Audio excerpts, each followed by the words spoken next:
用10几斤的龙虾做诱饵，能有什么大祸？昨天为了应对即将到来的雷雨天气，我来到岛的后山收集一些茅草。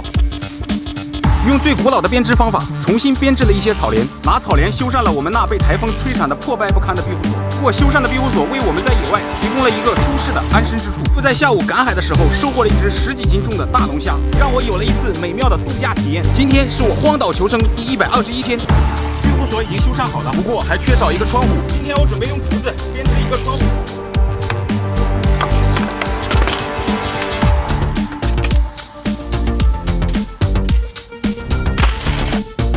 把开好的竹条依次排列，